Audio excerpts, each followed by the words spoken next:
আগামী রমজান পাবো কিনা জানা নাই। গত রমজানে কত আল্লাহর বান্দারা বেঁচে ছিলেন, এই রমজানে দুনিয়ায় নাই। অনেকের বাবাও নাই, অনেকের মা নাই, অনেকের আপনজন দুনিয়ায় নাই। আজ আমি বেঁচে আছি, আগামী রমজান বেঁচে থাকবো কিনা কোনো গ্যারান্টি নেই। ও যুবক, 6 বছর থেকে রোজা ভাঙ্গি না রে বাবা। তুমি কেমন মুসলমান? আজকে তোমার 25 বছর বয়স, তুমি একটা রোজা রাখার জন্য নিয়ত করো না।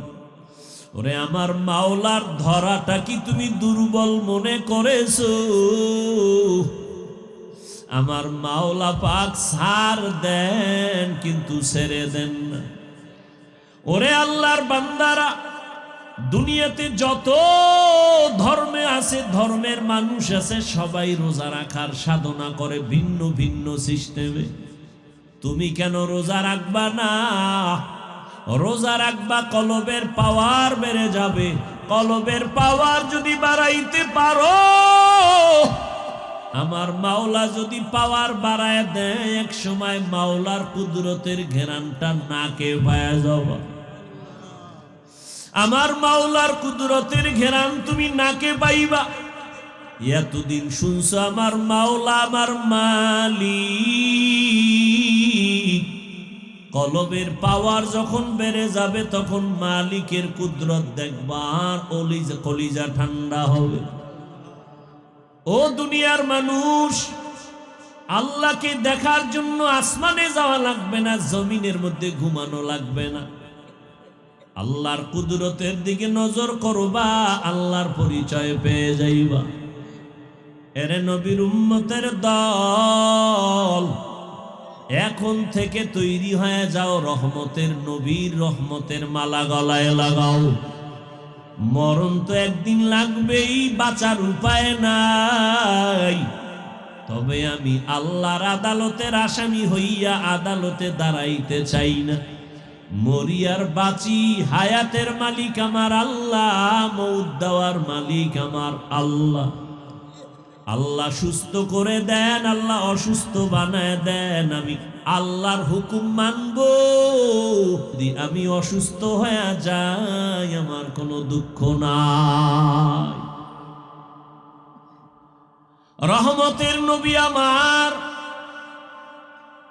এমন একটা সময় মক্কার জমিনে আসছেন, যেই সময়টা মক্কার মানুষ ছিল চরিত্রহীন, বড় খারাপ। মক্কার মানুষের মতো চরিত্রহীন খারাপ জমিনে আর কোথাও ছিল না। কত তারা খারাপ, আপন বাবা হইয়া আপন কন্যা সন্তানকে জ্যান্ত পাথর চাপা দিয়া মেরে ফেলে। বাচ্চাগুলো পছন্দ করে না, কন্যাকে বোঝা মনে করে। এক বাবা এরকম কন্যা জ্যান্ত দাফন করতে করতে করতে করতে 99টা কন্যা দাফন করেছে। শেষ একটা কন্যা দাফনের করুণ কান্না। এমন এক অবহেলিত সমাজ আমার মায়ার নবীকে ওই সময় দুনিয়ায় পাঠাইছে। মক্কার মানুষ এতটাই খারাপ। আল্লাহর একটা ঘর আছে বাইতুল্লাহ, যেই বাইতুল্লাহর দিকে তাকায়া থাকলেও সওয়াব। যেই বাইতুল্লাহর আঙ্গিনায় একটা সেজদা দিলে 1 লক্ষ সেজদার সমান সওয়াব। ইন্না আউওয়ালা বাইতিন উযিআ লিন-নাসি লাল্লাযী বিবাক্কাতা মুবারাকান ওয়া হুদা মুবারাকান ওয়া হুদাল লিল আলামিন।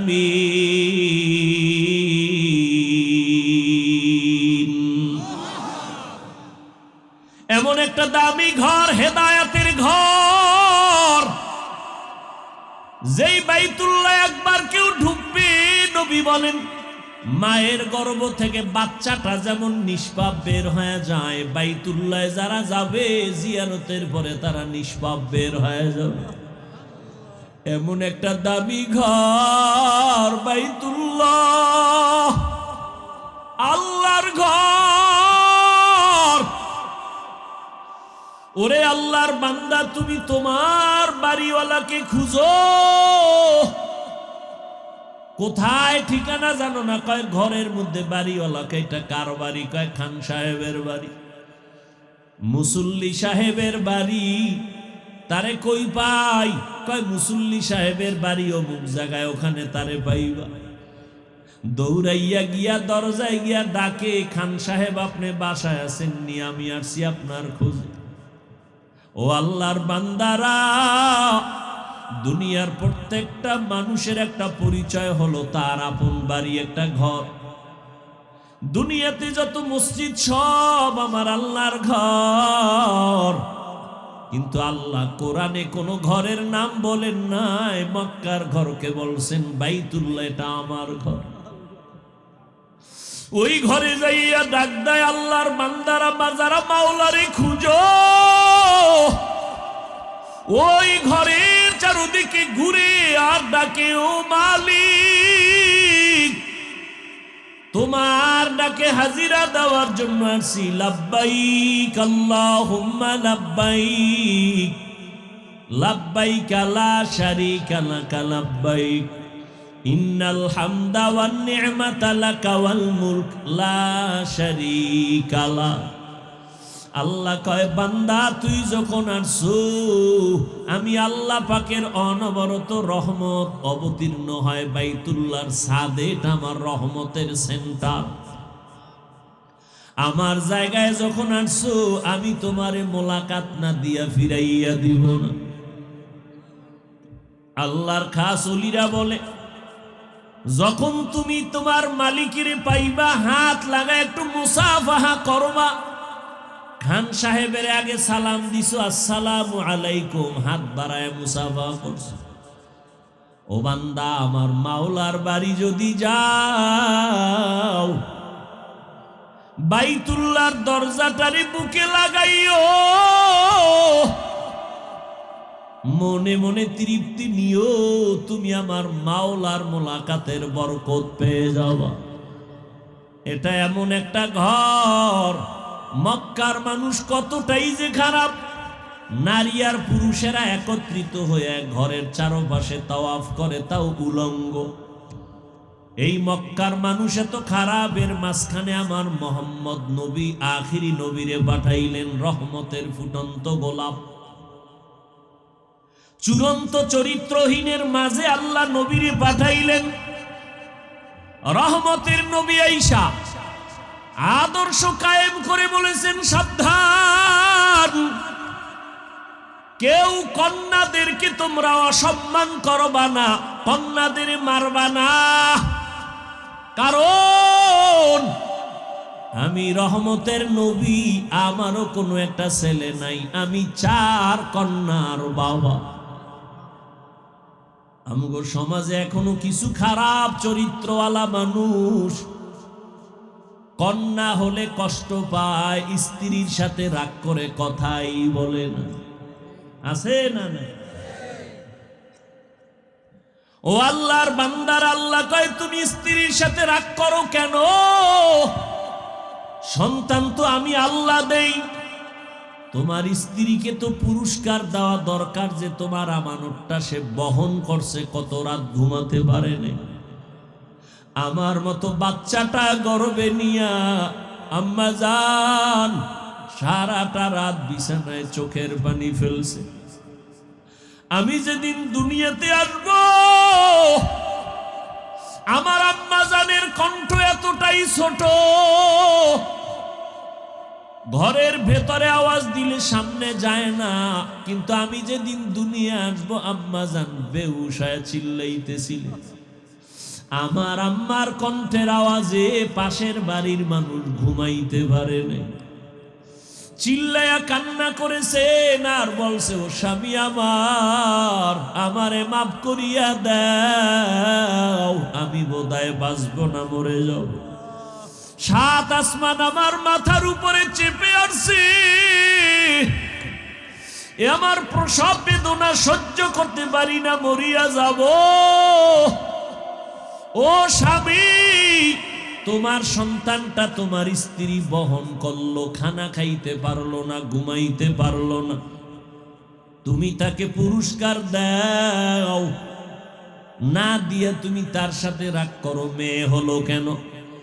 আল্লাহ বলেন, লিল্লাহি মুলকুস সামাওয়াতি ওয়াল আরদ ইয়াহাবু লিমান ইয়াশাউ ইনাসাও ওয়া ইয়াহাবু লিমান ইয়াশাউ যুকুর আও ইউযাওবিজুহুম যুকরানাও ওয়া ইনাসা ওয়া ইয়াজআলু মান ইয়াশাউ আকিমা ইন্নাহু আলীমুন কাদির।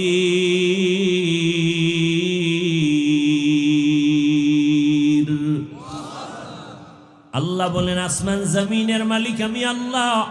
কাউকে ছেলে দেই আমি, কাউকে মেয়ে দেই, কাউকে দোনোটা দেই, কাউকে কোনোটাই দেই না। ক্ষমতা কার? ও আল্লাহর বান্দারা, মেয়ে হইলে কষ্ট পাও, ছেলে হইলে খুশি হও না। আমার মাওলার বন্টনের উপরে রাগ করিও না। আমার মাওলা যদি তোমারে কন্যা দেয়, শুকর আদায় করিও। পাঁচটা ছেলে দিয়ে তোমার যা না উপকার হবে, আমার মাওলা চাইলে একটা মেয়ে দিয়ে তার থেকে বেশি উপকার করাবেন। আল্লাহ পারেনি? ও মেয়ের বাবা যারা আছো, যারা কন্যা পাইছেন, আল্লাহর দরবারে শুকর আদায় করবেন। আমার নবী বলেন, আমি সারা দুনিয়ার মধ্যে এত বড় দামি ব্যক্তি, আমার একটা ছেলেও নাই, আমি 4 কন্যার বাবা।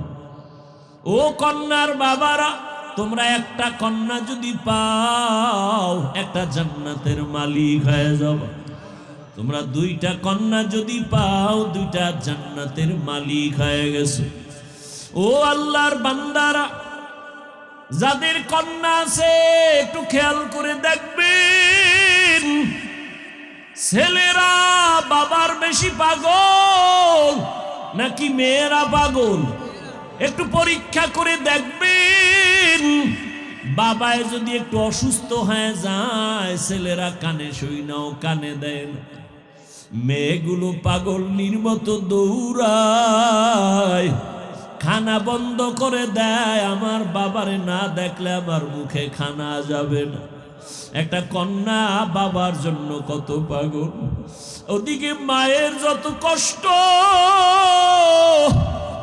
আম্মা জান বাচ্চা গর্ভে নিয়ে খাইতে পারে না, আবার রান্না করতে হয়। দেখবেন যার বড় মেয়ে আছে, মায়ের সাথে সাথে মায়ের কাজের সহযোগিতা করে।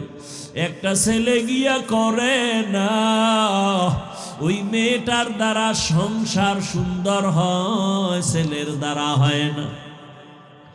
ও কন্যার বাবারা, আল্লাহর নবীও শুকর আদায় করেছেন।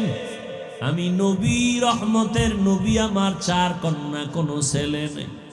ও আল্লাহর বান্দারা, এক আল্লাহর বান্দা দুনিয়াতে বিবাহ করিয়া সন্তান চাইতে চাইতে কন্যা কন্যা, কোনো ছেলে নাই, বারবার চায় ছেলে, বারবার হয় কন্যা, বারবার ছেলে চায়, বারবার কন্যা হয়। হইতে হইতে হইতে হইতে 6টা কন্যা। কয়টা? 6টা। মেজাজ গরম হয়ে গেছে, এইবার শেষ। আল্লাহর বান্দা কয়, ও বিবি, 7ম নাম্বারে যদি গর্ভে সন্তান আসে, কন্যা হলে তোমারে তালাক দিয়ে দিব। আল্লাহর বান্দি ভালো বাবার ঘরের সন্তান, স্বামী যত গালি দেয় কোনো গালির জবাব দেয় না, শুধু নামাজের মুসাল্লায় কাঁদে, আল্লাহ আবার স্বামীরে হেদায়াত দাও। আমার স্বামীরে বুঝাইতে পারি না, বেয়াদবিও করতে পারি না। ও আল্লাহ, সন্তান দেওয়ার মালিক তুমি, এখানে তো আমার কিছু করার নাই। ও আল্লাহর বান্দারা ভালো করে বুঝো, ওই আল্লাহর বান্দা 6টা কন্যা পাইয়া 7ম নাম্বার বাচ্চা গর্ভে আসলো, সিগন্যাল দিয়া দিল কন্যা যদি হয় তোমারে তালাক দিব, বাবার বাড়ি চলে যাই, আমি কন্যা চাই না। আল্লাহর বান্দি কিছুই বলে না, স্বামীর খেদমত ঠিক মতো করে আর মাওলার কাছে দোয়া করে। স্বামী রাতের বেলা ঘুমায়, আল্লাহর বান্দি যায় নামাজে রাত কাটায় আর মাওলার সাথে কান্না করে সময় কাটায়। ও আল্লাহর বান্দারা, ওই আল্লাহর বান্দি সন্তান দুনিয়াতে আসার সময় কাছাকাছি, মেশিন নাই, কোনো পরীক্ষার যন্ত্র নাই যে জানবে সন্তানটা ছেলে না মেয়ে।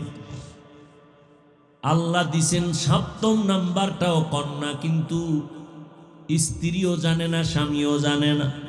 স্বামী কয় যদি কন্যা আসে তাহলে তোমাকে তালাক, আমি আর তোমাকে রাখতে চাই না, তালাক দিয়া বিদায় করে দিব। আল্লাহর বান্দি যেখানে কথা বলা দরকার সেই জায়গায় কথা বলতেছে। আসল আদালতে লাইন লাগাইছেন। দুনিয়াতে আসার কাছাকাছি সময়ের এক ঘটনা, আল্লাহর বান্দা রাতের গভীরে ঘুমে নিমগ্ন হয়ে গেল। ঘুমে এতটা বিভোর, চোখের পানি তো বৃথা যেতে পারে না। ও যুবক, মায়ের চোখের পানি, বাবার চোখের পানি বৃথা যাবে না। মায়ের দোয়া নিয়ে সামনে আগাও। বাবার তুলনায় মায়ের মর্যাদা আল্লাহ 3 গুণ বাড়ায় দিছেন নবীর মাধ্যমে। এই যুবকেরা, মা বাবার দোয়া ছাড়া সামনে আগাইতে পারবা না, সফলতা আসবে না। আল্লাহর বান্দি স্বামী ঘুমায়, তিনি ঘুম থেকে উঠা গভীর রজনীতে, যেই টাইমে আমার আল্লাহ প্রথম আসমানে আসেন বান্দার দাবি শোনার জন্য, অতিও গভীর হয় রজনী যখন, নীরবে প্রভুর নাম জপিও তখন। প্রভুর করুণা যদি পাইবারে চাও, গভীর রাতে উঠে প্রভুর গুণগান গাও। স্বামী কই? ঘুমায়, কঠিন ঘুমে আছে।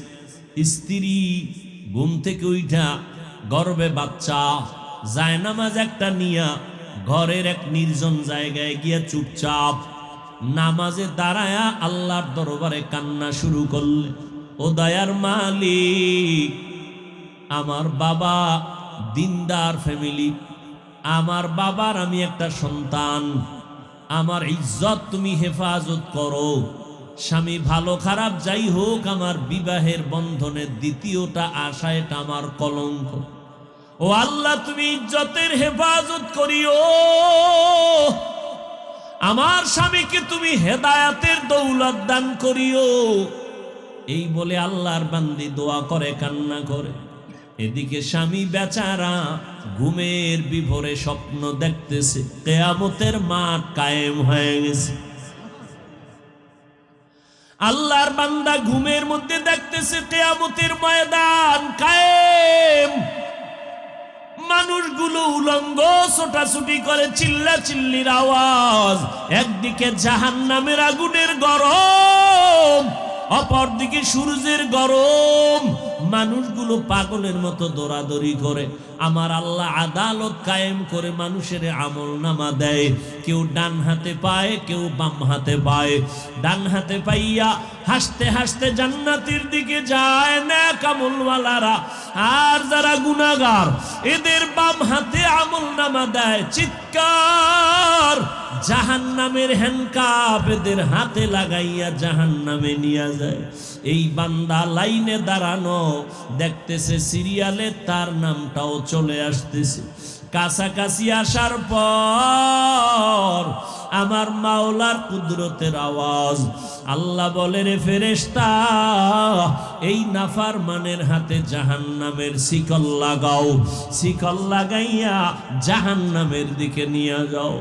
এই বান্দা দুনিয়াতে কোনো আমল করে নাই, জাহান্নামে নিয়ে যাও। আল্লাহর বান্দা ঘুমের মধ্যে স্বপ্ন দেখতেছেন, যখন তারে ধইরা জাহান্নামের দিকে নিতেছে, আল্লাহর বান্দা হাউ মাউ করে কান্না করে। জাহান্নামের গরম বড় কঠিন, জাহান্নামের গরম হাওয়াটা বহু দূর থেকে শরীরে লাগা মাত্র চামড়াগুলো খসে খসে পড়ে যাবে। ওই জাহান্নামী ঘুমে দেখতেছেন জাহান্নামের 7টা দরওয়াজা, প্রথম দরওয়াজায় নিয়ে যখন ঢুকাবে, হঠাৎ ওই বান্দা দেখতেছেন ফেরেশতারা জাহান্নামের প্রথম দরওয়াজা দিয়া ঢুকাইতে চায়, দেখে একটা মেয়ে দরজার সামনে দাঁড়ানো। মেয়েটা হাত দিয়ে কয়, খবরদার আমার বাবারে কই ঢুকাও, আমার বাবারে জাহান্নামে দিও না।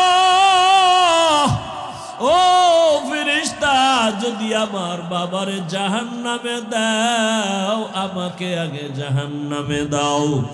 আমার বাবা এত কষ্ট করেছেন, আমাকে লালন পালন করতে গিয়া কত কষ্ট বাবায় করেছেন, আমার বাবারে আমার জাহান্নামে আমি ঢুকতে দিব না।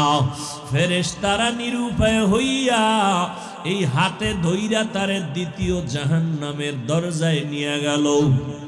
ওখানে নিয়ে যখন হাজির আমার মাওলার কুদরত, ওখানে নেওয়ার পরে দেখি দ্বিতীয় কন্যাটা হাজির। ওই কন্যা হাত দিয়ে বলে, ফেরেশতা খবরদার আমার বাবাকে জাহান্নামে জ্বলতে দিব না। আমার বাবার এত কষ্ট, আমার বাবার এত ত্যাগ, আমার বাবা ঋণ আদায় করতে পারবো না। ও যুবকেরা, তোমার বাবার হক কি আদায় করেছো? ওই মা বাবারে কেমনে ভুলিয়া কোথায় যাও? মা বাবার হক আদায় না করিয়া কবরের দরওয়াজায় যাইও না রে বাবা, এখনো সময় আছে, তওবা করিয়া নাও।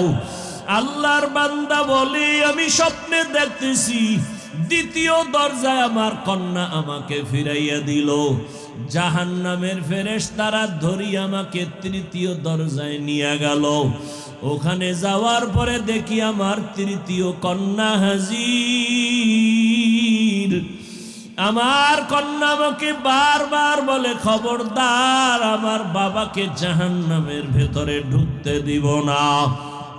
আমার বাবা কত দিন নাই, রাত নাই, খানা নাই, ঘুম নাই, কত কষ্ট করে আমাদের লালন পালন করেছে। ওই বাবা জাহান্নামের আগুনে জ্বলবে, আমি মেয়ে হইয়া তা সহ্য করতে পারবো না রে ফেরেশতা। চতুর্থ দরজায় নিল, দেখা সেখানেও চতুর্থ কন্যা দাঁড়ানো। পঞ্চম দরওয়াজায় নিল, পঞ্চম দরওয়াজায় পঞ্চম কন্যা দাঁড়ানো। ষষ্ঠ দরওয়াজায় যখন নিল, ষষ্ঠ কন্যা দাঁড়ানো। এইবার আল্লাহর বান্দা ভয় কান্না করে বেহুশ। সপ্তম দরওয়াজায় যদি নিয়ে যায় আমার উপায় কি হবে? কারণ আমার তো আর একটা কন্যা নাই। যদি 7টা কন্যা হতো, 7টা জাহান্নামের দরজা থেকে বেঁচে যাইতাম। ষষ্ঠ দরজায় দাঁড়ায়া কাঁদতেছেন, ওদিকে ষষ্ঠ কন্যাটা বাবার জন্য ঢাল হয়ে দাঁড়ায় গেল। সপ্তম দরওয়াজায় যখন নিবে, আল্লাহর বান্দা হঠাৎ সজাগ হয়ে গেছে। সজাগ হইয়া দেখে তার শরীরটা কাঁপতেছে, চোখে পানি, কান্নার আওয়াজ। পাগলের মতো খুঁজতেছে আমার স্ত্রী কই, বামে ডানে তাকায় দেখে স্ত্রী বিছানায় নাই, অন্তরে ভয় আর কান্না করে আমার আর একটা কন্যা হলে আমি জাহান্নাম থেকে মুক্তি পাইয়া যাব, আমার জাহান্নাম থেকে মুক্তির জন্য আর একটা কন্যা দরকার। আমি আমার স্ত্রীর সাথে কত অপরাধ করলাম, কত কষ্ট দিলাম, আমার স্ত্রীর থেকে তাড়াতাড়ি কষ্ট ক্ষমা চাওয়া দরকার। আল্লাহর বান্দা কান্না করে আর তালাশ করে, কই স্ত্রী কই, খুঁজে খুঁজে দেখি স্ত্রী এক রুমের ভিতরে যায় নামাজে সিজদায় কান্নার আওয়াজ। আল্লাহর বান্দি সিজদায় পড়ে কাঁদেন আর বলেন, ও মালিক আমার স্বামীকে তুমি হেদায়াতের দৌলত দাও। আমার স্বামী আমাকে অর্ডার দিছে, কন্যা যদি হয়, সপ্তম কন্যা হলে আমাকে তালাক দেওয়ার সিদ্ধান্ত নিয়েছে। হঠাৎ পিছন থেকে আওয়াজ, কান্না শুইনা আল্লাহর বান্দা স্ত্রীর হাত জড়ায় কাঁদে আর বলে, বিবি আমারে মাফ করিয়া দাও, আমি বড় অপরাধী, আমার কন্যা বড় নিয়ামত, আমার কন্যা বড় আমার জন্য বড় ঢাল, আমি না বুঝিয়া তোমাকে অনেক কষ্ট দিয়েছি, বাজে কথা বলেছি, আমাকে মাফ করে দাও। আল্লাহ যদি কন্যা দেয় আমি তওবা করলাম আর রাগ করব না। এই স্বপ্ন দেখলাম, আমার জাহান্নাম থেকে আমার কন্যারা ঢাল হয়ে ফিরাবার চেষ্টা করলো। ও দুনিয়ার মানুষ, আমার মায়ার নবী মক্কা নগরীতে আসিয়া কন্যাদের ইজ্জত আল্লাহর মাধ্যমে আল্লাহ বাড়ায় দিলেন, নারীদের সম্মান বাড়ায় দিলেন। ও পর্দার আড়ালের আম্মা জানেরা, বোনেরা, আপনাদের এত দাম, এত মর্যাদা, আপনারা নবীদের মায়ের মতো মা, সাহাবায়ে কেরামদের মায়ের মতো মা, হাফেজে কোরআনের মায়ের মতো মা, এত সম্মান আল্লাহ দান করেছেন। সন্তানগুলো আদবওয়ালা, আদর্শওয়ালা বানায় যান। ডাক্তার বানাবেন, ইঞ্জিনিয়ার বানাবেন, প্রফেসর বানাবেন, সন্তানগুলো কোরআন পড়ায় নবীর আদর্শওয়ালা বানায় যাবেন। আপনাদের অবদান আর দোয়ার কারণেই দুনিয়ায় সব সন্তানগুলো ভালো হয়েছে। ও আল্লাহর বান্দা, ও যুবক, যাদের মা দুনিয়ায় নাই, বাবা নাই, চোখের পানি ছেড়ে দোয়া করিও। ওই মা বাবার হক তুমি জীবনে আদায় করতে পারবা না। ওই মা বাবার দোয়ার কারণে আজ আল্লাহ চেয়ারে বসাইছেন, তোমাকে টাকার মালিক বানাইছেন। ওই মা বাবার চোখের পানি আর দোয়ার কারণে তুমি আজ গাড়ি বাড়ির মালিক। মা বাবার চোখের পানি আর দোয়ার কারণে তুমি সম্মানের চেয়ারের মালিক। ওই মা বাবার জন্য কলিজা ফাটায় দোয়া করো। যেই মা বাবা তোমার আমার জন্য এত চোখের পানি ফেললেন, তুমি কেন এক ফোঁটা পানি ফেলতে পারবা না? ও যুবক বাবারা, যার মা যার বাবা এখনো দুনিয়ায় বেঁচে আছে, পারলে গিয়া মায়ে বাবার থেকে দোয়া নাও। মাকে গিয়া বলিও, মা আমার কপাল বুঝি খারাপ, ওয়াজের ময়দান বেহেশতের বাগানে বসলাম, কত আল্লাহর বান্দারা কান্না করলো, আমার চোখের কোঠায় পানি নাই, আমার উপরে বুঝি গুনার কারণে আল্লাহ বেজার হয়ে গেল। মা তুমি আমার মাথায় হাত বুলাইয়া দোয়া করিয়া দাও, আর আমি তোমাকে কষ্ট দিব না রে মা। ওই মা যদি দোয়া করে দেয়, আরশে আজিমে পৌঁছতে কোনো পর্দা থাকবে না। ওই মা বাবার দোয়া নিয়ে আগাও। ও যুবকেরা, উলামায়ে কেরামের পরামর্শ নিয়ে চলো।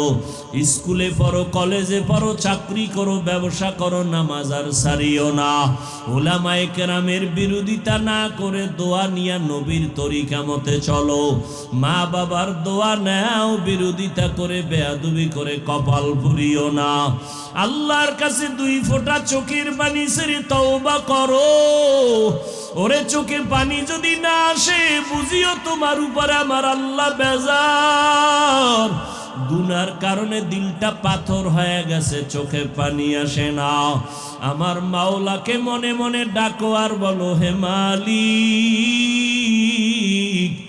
আয় আল্লাহ, কান্নাওয়ালা চক্ষু দান করো। জাহান্নামের আগুন চোখের পানি ছাড়া ঠান্ডা করা যাবে না। ওরে কান্না যদি না আসে, দেখো ডানে বামে কার চোখে পানি। হাতটা বাড়াইয়া দোয়া নাও, কান্নাওয়ালার দোয়া খালি ফেরত যাবে না। ও আল্লাহর বান্দারা, কান্না করো, কান্নার বাহানা করো। আল্লাহর নবী বলেন, ইবকু ফা ইল্লাম তাবকু ফাতাবাকু। কান্না যদি না আসে, বাহানা করো, মাওলার কাছে সওয়াবের রাস্তা খুলে যাবে। 1 ফোঁটা চোখের পানির কত দাম! আল্লাহ কোরআনে বলেন, ফালিয়াজহাকু কালিলাও ওয়ালিয়াবকু কাসীরা। কম হাসো, বেশি বেশি কান্না করো। চোখের পানি দেখলে, সন্তান কান্না করলে মা বাবার মায়া মোহব্বত বাড়ে, কাছে টানিয়া নেয়। কোন ছাত্র যদি কান্না করে, ওস্তাদের মায়া বাড়ে, কাছে টানিয়া নেয়। ও আল্লাহর বান্দারা, ওই মা বাবা ওস্তাদের থেকে আমার আল্লাহর মায়া কি কম? আমার আল্লাহর তো ছেলে নাই, মেয়ে নাই, আদরের গোলাম। ও মানুষ, তুমি যদি 1 ফোঁটা চোখের পানি ছেড়ে দিতে পারো, আমার আল্লাহর কেন মায়া তোমার দিকে আসবে না? কিয়ামত পর্যন্ত এই পৃথিবীর কোনো মানুষ আর 1 সেকেন্ডের জন্য আমার নবী পাবে না, সাহাবায়ে কেরাম কেউ পাবে না। তাবেঈন যারা বড় বড় আইম্মায়ে কেরাম, ইমামে আজম আবু হানিফা রহমতুল্লাহ আলাই, ইমাম শাফিঈ রহমতুল্লাহ আলাই, ইমাম আহমদ বিন হাম্বল, ইমাম মালিক রহমতুল্লাহ আলাই, ইমাম বুখারী, ইমাম তিরমিজি, ইমাম মুসলিম, কাউকে পাওয়া আর যাবে? বড় পীর আব্দুল কাদের জিলানী রহমতুল্লাহ আলাই, মুজাদ্দিদ আল ফিসানি রহমতুল্লাহ আলাই, এইরকম বড় বড় বড় বড় হাস্তি, এদেরকে আর আমরা কখনো পাবো না। তো এই উম্মত জান্নাতের পথে চলার একমাত্র ঠিকানাই হলো উলামায়ে আহলে হক। কথা ঠিক না? সত্য কথাটা সমর্থন করবেন, সাক্ষী দিয়েন, মানেন আর না মানেন, যাহা এটা সত্য, জবানটা খুলে সাক্ষী দিয়েন। এটা এমন একটা প্যান্ডেল যেখানে বসলে গুনাহ মাফ হয়। আরো আস্তে করে বলেন। আপনার আওয়াজটা যতদূর চলে গেছে, আল্লাহর ভিন্ন মাখলুক আছে না, যত দূর চলে গেছে আওয়াজ যারা শুনছে, আপনার আমার পক্ষে সাক্ষী হয়ে গেল। জমিন আপনার আমার পক্ষে কি হবে? সাক্ষী হয়ে যাবে। ইয়াউমা ইযিন তুহাদ্দিসু আখবারাহা, জমিন আপনার আমার পক্ষে বিপক্ষে সাক্ষী দিবে। কোরআনের আয়াত, দর কিয়ামত এই জমিদার নে কো বাদ কে জনা দিদা গওয়াহি হাদে হাত। প্রত্যেকটা জিনিসের একটা নিয়ম আছে না? আল্লাহর আইন, আল্লাহর বিধান, অন্তত ইসলাম ধর্ম, এগুলো আমার মন মতো চলবে না, এটা আল্লাহ এবং রসুলের লাইনে চলবে। কথা ঠিক না? সংসার আমার লাইনে চলতে পারে, কিন্তু দ্বীন ও ঈমান ও ইসলাম আমার মন মতো, বরং ওই দ্বীনের লাইনে আমাকে চলতে হবে। যে কারণে যুক্তি বলে আমার আল্লাহ পাক, এটা সত্য এবং বাস্তব যে আমার আল্লাহ আস্তে কথা বললেও শুনেন না? সাক্ষী দেন, শুনেন না? এখন এই যুক্তি দিয়ে যদি মাগরিবের নামাজে আলহামদু সূরাগুলো ফরজ নামাজে আসতে পড়েন, ইমাম সাহেব আসতে পড়ে, হবে? কেন? আল্লাহ তো আসতে বললেও শুনেন। যুক্তি দিয়া ইসলাম চলে না, যুক্তি দিয়া যুক্তি দিয়ে ইবলিস জাহান্নামী হয়ে গেছে, অথচ আল্লাহর কাছে সব থেকে প্রিয় ছিল, ইবাদতের লাইনে সর্বোচ্চ মাকামে ছিল ইবলিস। যুক্তি দিতে যায় কি ধ্বংস হয়ে গেছে। আবেগ আর যুক্তি দিয়ে ইসলাম চলে না, বরং বিনয়ের সাথে নিজেকে আল্লাহর রাস্তায় বিলীন করার মাধ্যমে ইসলাম চলে। এই জন্য ইসলাম অর্থ আমরা অনেকে বলি শান্তি, না, ইসলাম শব্দের অর্থ হলো আনুগত্য করা। আর যিনি আনুগত্য করবেন তার নাম মুসলিম অথবা মুসলমান। আর শান্তি যে বলি, শান্তির আরবি হলো সালাম। শান্তির আরবি কি? সালাম মানি শান্তি, ইসলাম মানি আনুগত্য করা।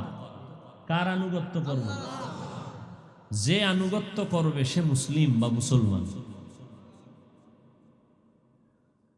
আল্লাহ, আমি আপনাদের দোয়া নিতে আসছি,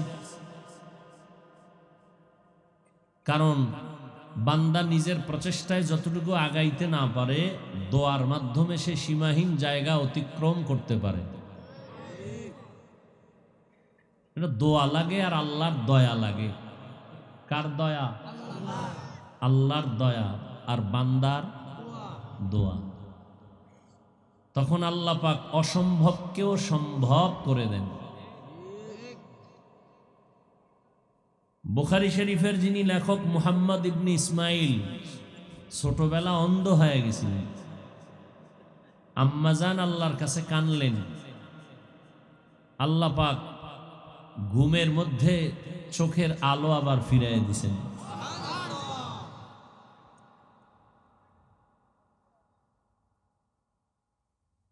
তো অনেক বছর ধরে আসি, মাঝখানে মনে হয় 2-1 বছর আসা হয় না?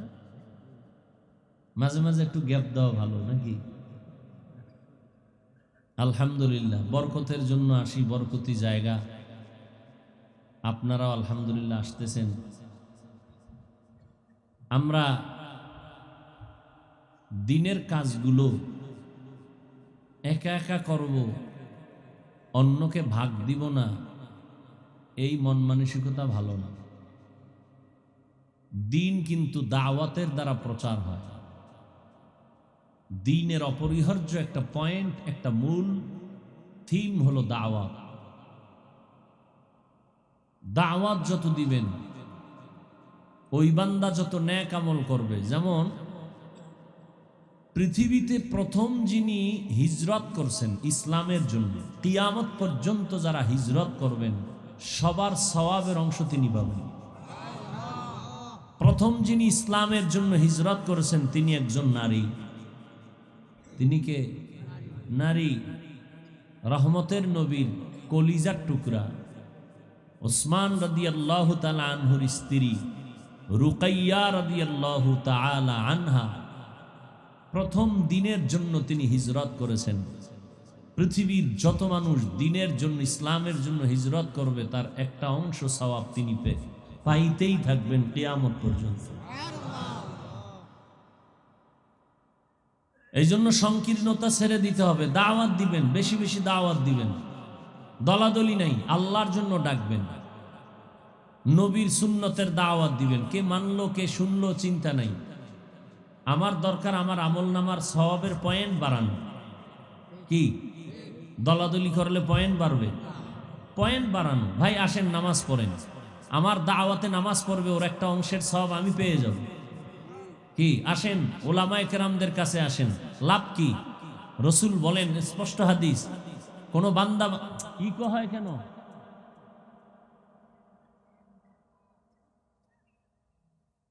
কোন বান্দাবান্দি যখন উলামায়ে আহলে হকের সাক্ষাৎ বা মোলাকাতে ঘর থেকে বের হয়, নবীজি বলেন 70,000 ফেরেশতার একটা কাফেলা, প্রত্যেকের সাথে আল্লাহ দিয়ে দেন।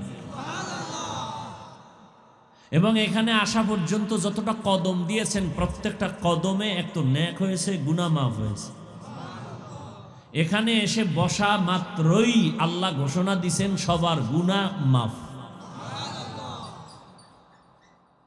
তাহলে আমরা মুমিন, এই কথাগুলো কি বুঝতে কষ্ট হয়? বেঈমানকে বুঝাইতে কষ্ট হবে। আপনি আল্লাহ মানেন, নবী মানেন, আপনাকে বুঝাইতে কষ্ট হবে কেন? শুরুতেই কিন্তু আমি পয়েন্ট আউট করে দিছি, কিয়ামতের আগে আর নবী পাবো না। পাবো? সাহাবায়ে কেরাম পাবো?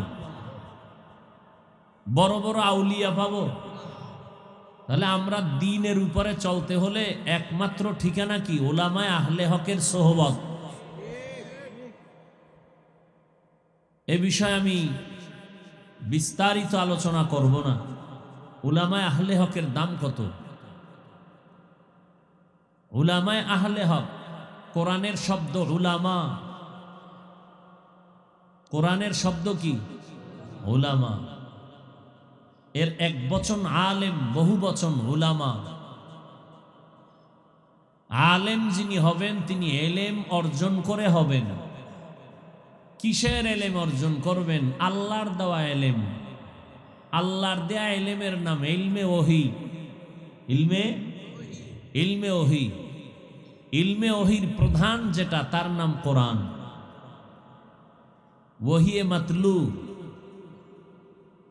কোরআনুল করিম।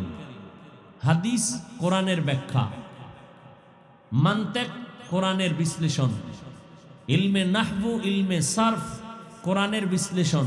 কোরআন বুঝার একমাত্র পাথেয়। দর্শন কোরআন বোঝার বিশ্লেষণ।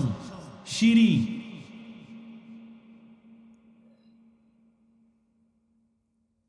আপনি বাংলায় কোরআন বুঝতে চান, আপনি বাংলা ভাষী, বাংলা ভাষায় কথা বলেন, বাংলায় বুঝবেন।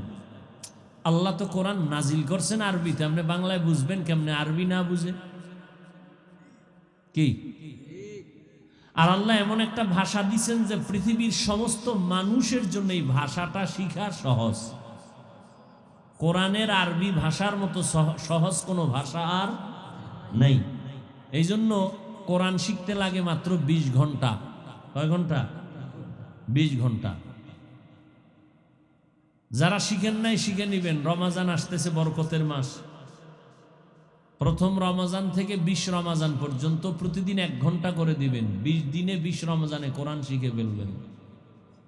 বলবেন সময় নাই, টাইম কই? টাইম হলো সাহারি খাওয়ার পরে ফজর পড়বেন, এরপর 1 ঘন্টা। আর না হয় তারাবির পরে 1 ঘন্টা। শুধু শুধু গল্প করে রাত্র 1টা বাজায় দেন, তাতে সমস্যা নাই। কোরআনের জন্য 1 ঘন্টা টাইম নেই। চালাকি করেন, আমার আল্লাহ আপনার চালাকি বুঝেন না। আল্লাহ আমাদের সবাইকে কবুল করেন। তো বয়ান চলতে থাকবে ইনশাআল্লাহ আপনাদের দোয়ার উপরে। বক্তার এলেমের বাহাদুরিতে বয়ান হয় না, এই পয়েন্টটা মনে রাখবেন মরণ পর্যন্ত। বয়ানের যে বাহাদুরি, সুন্দর বয়ান, ভালো বয়ান, বক্তার এলেমেও ভালো বয়ান হয় না। বক্তার কোনো ক্রেডিটে, কোনো বাহাদুরিতে বয়ান সুন্দর হয় না। আজীবনের জন্য পারলে লিখে রাখবেন কথাটা। কথাটা আমার না, কথাটা অনেক বড় ব্যক্তিদের। বয়ানের সৌন্দর্যতা ফিরে আসে একমাত্র ময়দানের শ্রোতাদের কলবের আকর্ষণ আর মোহাব্বতের উপর। এই জন্য অনেক জায়গায় বয়ানে বইলে খুঁজা পাই না কি কমু, আধা ঘন্টা পরে মাথা গরম হয়ে যায়। আর অনেক জায়গায় বয়ানে বসলে সবার বেলায় হালাত। অনেক জায়গায় বয়ানে বসলে 2-3 ঘন্টা চলে যায়, অনুভবও হয় না কখন চলে গেল। এটা বক্তার কোনো ক্রেডিট না, বাহাদুরি না। এই পয়েন্টটা ভালো করে মনে রাখবেন আজীবনের জন্য। শ্রোতাদের কলবের মোহাব্বত আর আকর্ষণের উপরে বয়ান হয়। এই যে আপনারা তাকায় আছেন, একটা ফোকাস আসতেছে। এর মধ্যে কোনো আল্লাহওয়ালা যদি থাকেন, অবশ্যই আছেন, তার রুহানি তাওয়াজ্জু, কলবের নজর যদি সিনার মধ্যে লেগে যায়, আল্লাহ পাক আরশে আজিম থেকে কথার দরজা খুলে দিবেন। ইয়া ইলাহি মুঝসে মুঝকো দূর কর, তাকে দেখো মুঝ মে তুঝকো এক নজর। ইয়া ইলাহি তু মেরা মাবুদ है, या इलाही तू मेरा माशूक है। সব ইশক আর মোহব্বতের খেলা। মনে হচ্ছে পুরা দুনিয়াটা আল্লাহ ভালোবাসার চাদরে আটকায় দিছেন। ভালোবাসা ছাড়া কোনো গান নাই। মা বাবার জন্য সন্তান জীবন দেয়, ভালোবাসা। নেতার জন্য দলের লোকেরা জীবন দেয়, ভালোবাসা। ঠিক নেই? এখানে আপনারা আসছেন, বিছানাটা দুর্বল, খাওন দাওন নাই, আসছেন হেঁটে, রাস্তাঘাট ভালো না, ঠিক না? যেই সুন্দর কার্পেটিং রাস্তা, একবার আসলে আর আসতে মনে চাইবে না, ঠিক না? এরপর আপনারা আসছেন কিসের মাঝখানে? কি কাজ করতেছে আসার পেছনে? ভালোবাসা, আল্লাহর মোহব্বত, দ্বীনের মোহব্বত। এই জন্য আল্লাহ পুরস্কারটা ওইভাবে দিয়ে দিছেন, যাও এসে বর্ষ, তোর সব গুনাহ মাফ করে দিল।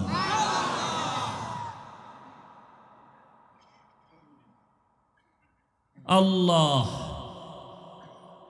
ছোট থেকে গাছ বড় হয়, বড় হইতে সময় লাগে। যেই গাছ আস্তে আস্তে বড় হয় এটা টিকে বেশি, তাড়াতাড়ি যেটি বড় হয় এটি বাতাসে পড়ে যায়। আপনারা কি কিছুক্ষণ কথা শুনবেন ইনশাআল্লাহ? না, বাঙালির তো আর এক ব্যারাম আছে,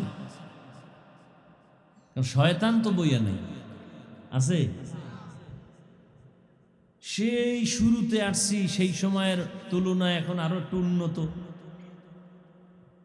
চোখের নজরে উন্নত, কিন্তু কলবের কি উন্নত এটা আল্লাহ ভালো জানে। দেখার পরে শয়তানের মাথা গরম, যে এই নদীর পারে এই রাস্তাঘাট খারাপ, এর মধ্যে একটা মাহফিল এইরকম লোক জমাইয়া কেউ করতে পারে না। মইট জবাই দেয়, গরু জবাই দেয়, হরিণ জবাই দেয়, এরপরও মানুষ আইয়ে না, ঠিক নি? কি এলাকার যারা আছেন সাক্ষী দেন, ঠিক নি? তাল মিলেন না, সত্য কথা বলেন। তাহলে এত সুন্দর প্যান্ডেল, এত সুন্দর আয়োজন, এত সুন্দর মানুষ দেখার পরে সবাই খুশি হলেও কি শয়তান খুশি হবে? শয়তানের চান্দি গরম হয়ে গেছে, ঠিক নেই? আবার শয়তান আমরা মনে করি শুধু জিন, না, শয়তান কিন্তু 3 দল। কয় দল? মুখস্থ করেন। এক শয়তান আছে প্যান্ডেলের বাইরে, প্যান্ডেলের, এটা হলো জিন শয়তান। এটা কি? আর এক শয়তান আছে আপনার ডাইনে বামে। কি শয়তান? বলেন বলেন। মিনাল জিন্নাতি ওয়ান নাস, আছে না? ও আল্লাহ, জিন শয়তান মানুষ শয়তান থেকে পানাহ চাই। আর এক শয়তান আছে আপনার শরীরের ভিতরে, ওটার নাম কি? নফস শয়তান। ইন্নান নাফসা লাআম্মারাতুম বিসসু ইল্লা মা রাহিমা রাব্বি ইন্না রাব্বি গফুরুর রহিম।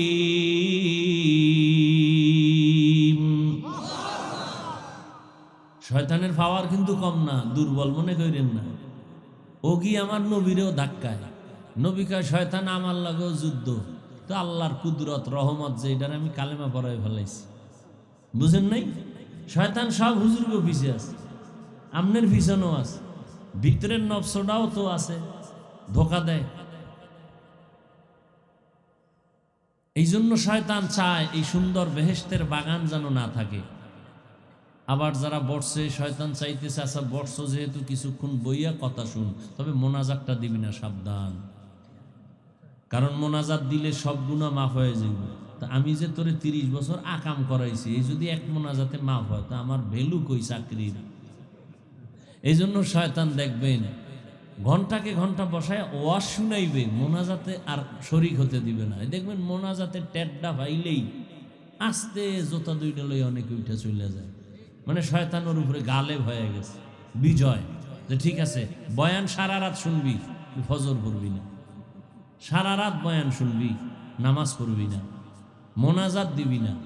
কারণ শয়তান ওই যে বললাম বড় আবেদ ছিল, বড় আলেম ছিল, বড় আরেফ ছিল, আল্লাহকে পৃথিবীর সব মানুষ আল্লাহকে যেই পরিমাণ চিনে, এর থেকে 1000 কোটি বার শয়তান আল্লাহকে বেশি চিনে।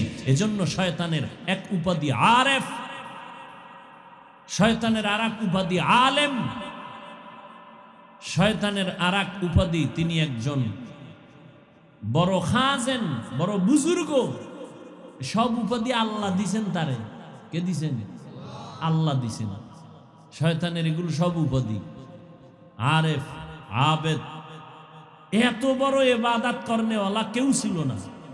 আবেদ, খাজেন, বুজুর্গ, ওলি, মুত্তাকি, এইরকম উপাধি। তো শয়তান জানে যে একজনের আমিন কবুল হয়ে গেলে সবার মোনাজাত কবুল। শয়তান এই সুযোগ দিতে চায় না। এই জন্য দেখবেন আসছে কষ্ট করিয়া, কি কষ্ট করিয়া যে আপনারা আসছেন, মোনাজাতটা না দিয়া যাওয়া মানি কপালের মধ্যে এরকম একটা আঙ্গুল টান দিবেন যে আমি কপাল ভরা। আল্লাহ সবাইকে দোয়ায় শরীক হয়ে যাওয়ার তৌফিক দান করেন।